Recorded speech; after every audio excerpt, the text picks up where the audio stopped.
My son is a middle school chess player, and when he and I sit down and play around, one of the first things I caution him against is playing without a strategy. I'm going to play aggressive and reckless, and I want you to watch for opportunities that I'll give you, I'll tell him. Or maybe I'm going to do everything I can in this game to avoid losing pieces, so I'm going to make you force them to give them up. Or maybe I'm going to bring my queen out early, so be ready for her. Now, I don't do this to make it easier on him. Quite the opposite. I want him to see the possibilities on the board as something he can respond to in real time, not something he tries to defeat by doing the same thing every time he plays. So I've noticed, for example, that he loves to do a move called castling, where he has the king's rook and the king do this little move behind the pawns where they sort of trade places. It's an effective move, but it's not always the right one. And if I can get him to see that there are times when his doing that prevents him from being able to respond to his opponent quickly enough, I can get him to broaden his play style and to think more strategically about the game. And it works. I've watched him play chess matches where he's absolutely dominated the other player because he has a good adaptive strategy.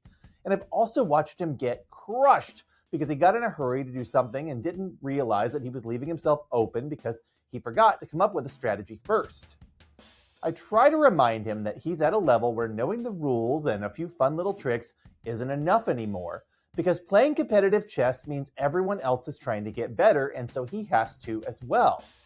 Otherwise, their strategy is going to be ironclad and his is going to fall apart like Swiss cheese. And you know what? The same thing applies to marketing. We cannot approach what we do in marketing without a strategy. And if you choose to do things by need and instinct, you'll find yourself so much more stressed and so much less effective than if you operate from strategy and planning. So let's spend some time today talking about that most important topic, crafting a great plan for executing a brilliant marketing strategy. I'm Sean in St. Louis, and this is the Marketing Gateway.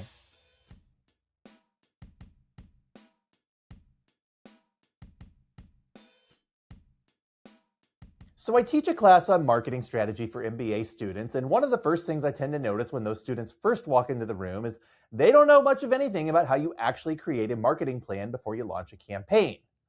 Sure, maybe they've taken a marketing class before, or maybe they've even been in a marketing role. They've probably used some of the basic tools like a SWOT analysis or SMART goals, or developed a marketing mix or written a communications brief. Maybe they've even created a budget for a plan or priced out what advertising costs or even created an ad of their own. But putting it all together into a plan, that's a big task, and it's not something you can just create with a template or an AI tool because it requires a lot of thought, a lot of planning, and a lot of research to do it right. It also requires a framework, and the one I teach is called the G-Stick plan: goals, strategy, tactics, implementation, and control. I'll talk about it briefly here, but hey, I did a whole video on this in an earlier episode you can check out for more detail. Check the show notes for a link. But today, we're going to go to a higher level, and we're going to talk about what a marketing strategy plan is, why you need one, and how to create it in a way that'll ensure you're not wasting time and money and effort when it comes to marketing. So here's where I want to offer you a caution. Doing things that are flashy and exciting is interesting, but it rarely translates into something that's actually meaningful. Many major brands have spent millions of dollars hiring big-name celebrities or working on trendy collaborations to attempt to boost their brand, only to find that they've spent a bunch of money without much return. Many brands spend millions of dollars on advertising that no one cares about, and many others spend millions on launching products or services that land with a thud, in which they ultimately wind up shutting down because the market doesn't want them. You cannot approach marketing the way you would a carnival. It's not a bunch of fun little activities meant to give you a few quick thrills in exchange for a bunch of your money. That's just not how it works. You can pick that one attraction you really care about and have a great time with it without breaking your wallet and still get a nice return. You can also go try to win every stuffed toy at the Midway and walk away with a bunch of worthless trophies that you have to take home and convince yourself are worth all that time, effort, and money to earn. I don't want to make it sound like we're not allowed to have fun when we're creating a marketing plan. Sometimes it is fun to experiment and see what really works, but if you're in a really competitive market where you need to keep the revenues coming in, you're much better off having a good marketing strategy as your foundation and building on top of it. So let's start with what a marketing strategy plan looks like. It's not a pitch deck, it's not a sales presentation, and it's not a scribbled idea on a napkin. It's a detailed document that's going to articulate a few things. What do I want to accomplish? How do I know that this is a market opportunity worth investing resources into?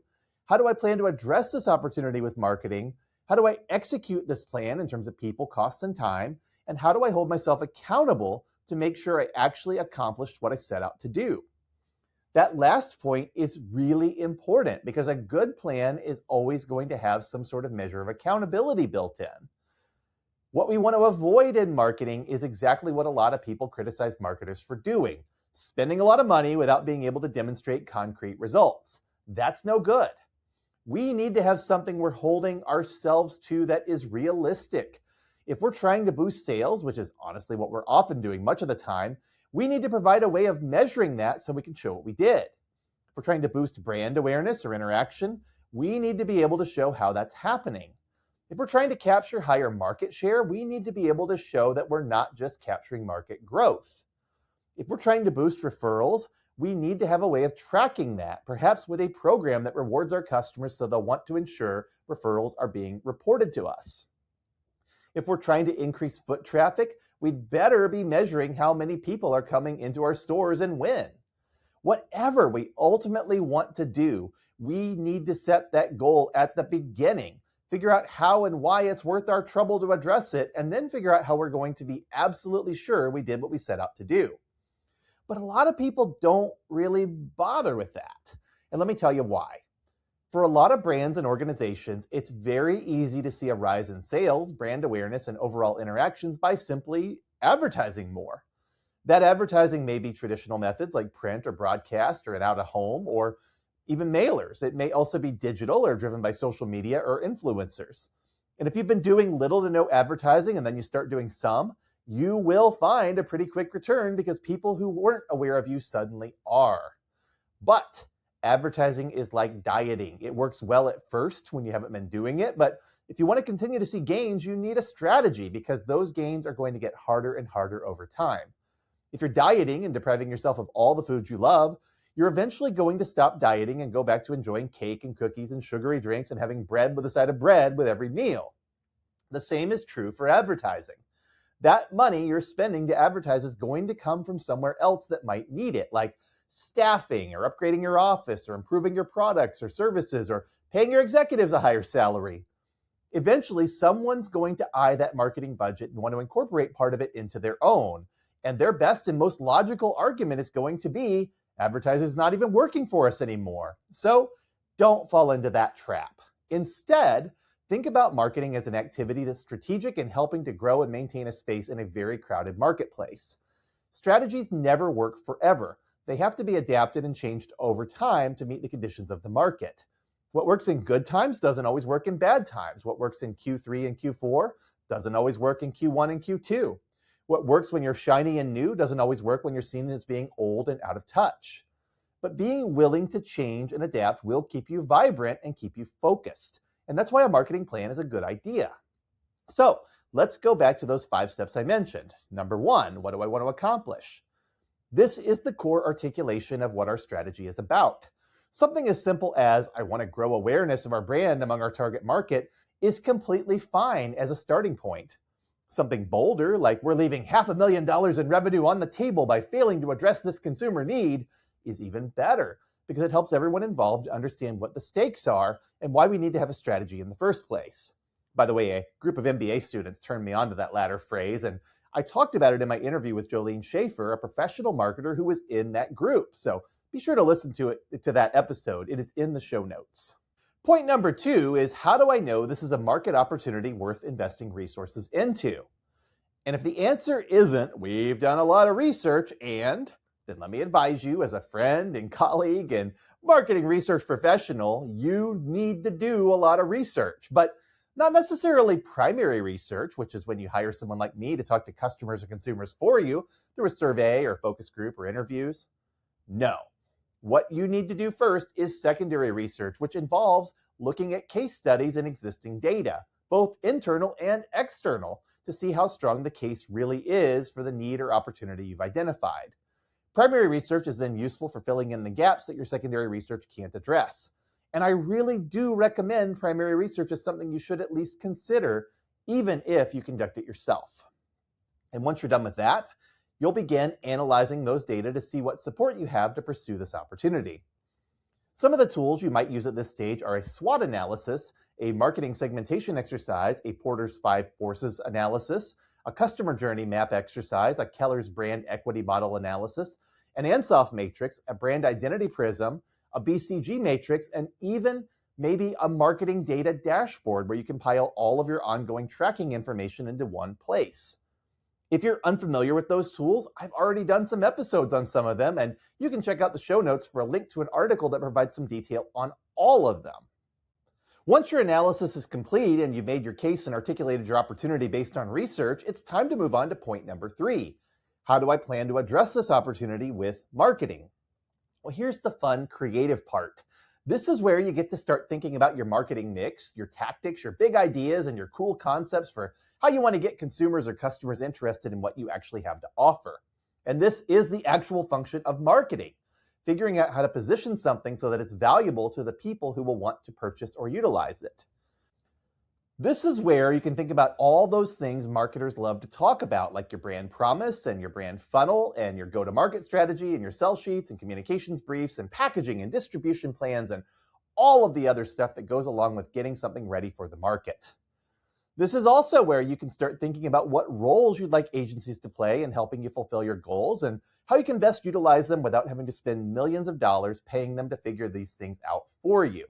Believe it or not, many agencies will appreciate that you're coming to them prepared so they can do their best work. But attached to every single one of these ideas needs to be an understanding of cost, and the more granular, the better, because you are going to have to explain in the next section how you're going to accomplish all these ideas that you've come up with. And that's point number 4. How do I execute this plan in terms of people, costs, and time? And this is still fun. You can set up a total budget and divvy it up amongst your key players. This is how much we can pay an agency. This is how much we can allocate to media buys. This is how we'll integrate PR.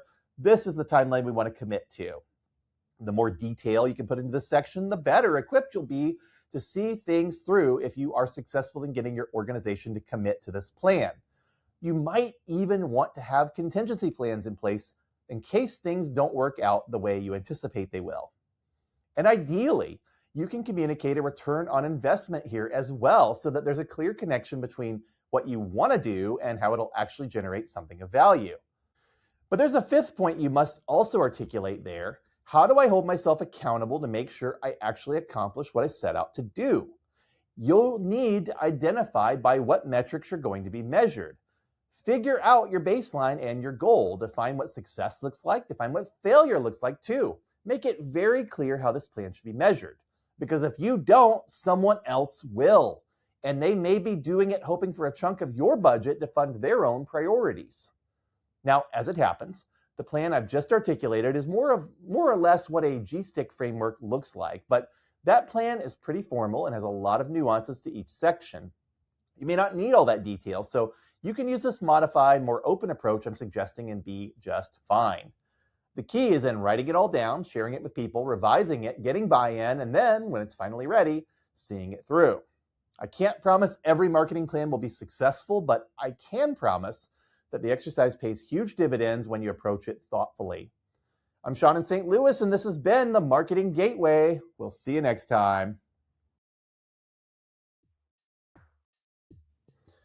This month, it's National Donate Life Month, and so I want to encourage you to consider registering to be an organ donor. Did you know that one organ donor can not only save up to 8 lives, but can also donate corneas that can help people with their vision and tissue that can be made into hundreds of incredibly beneficial medical products? Your gift of life can go really far in benefiting others, potentially 75 lives or more. And you might be surprised who can be a donor and what can be donated. Even people in their 70s, 80s, and 90s can be donors today. When you register to be a donor, all you're doing is saying, if I die, I want my organs and tissues to go to the people who need them. You can be confident that the doctors and nurses who are taking care of you will do everything they can to keep you alive, and it's up to them, not the people recovering the organs, to decide when you've reached a point where you cannot come back. Every now and then there's a sensational news story about a situation where the hospital got it wrong, but those cases are rare. And that's why there are so many precautions in place to ensure that donation is administered with safety, respect, transparency, and a high degree of ethical behavior. Donors are heroes and they're treated with dignity. And there's an important reason why you need to consider this. There are over 100,000 people on the National Transplant Registry right now who will die if they don't receive an organ. Many of them need a kidney transplant and have to go and do dialysis treatments daily just to stay alive. Dialysis is time-consuming and not a lot of fun, and those individuals have trouble leading healthy, happy, productive lives because they're really, really sick. 13 people die every day waiting for an organ transplant. So imagine there's a mom out there who needs a second chance to take care of her kids, or a new grandfather who wants to see his grandkids grow up, or a child who wants to have a chance at leading a full life, or a newlywed who hasn't had a chance to settle down and start a family yet. All of these sorts of people, and more just like them, are on the waiting list now, and they need your help. I personally know many of the hardworking professionals who get those donated gifts to the people in need, and let me tell you, I'm always amazed by their passion, their professionalism, and their dedication to caring for donors and their families. So please visit donatelife.net and click on Register to be a Donor. If you're willing to read up on the resources to learn more, feel free. And if you're not ready to register but still want to be a donor, please tell your family and friends so that if they have to make the decision for you, they will know your wishes. And you won't be alone. 90% of Americans support organ donation.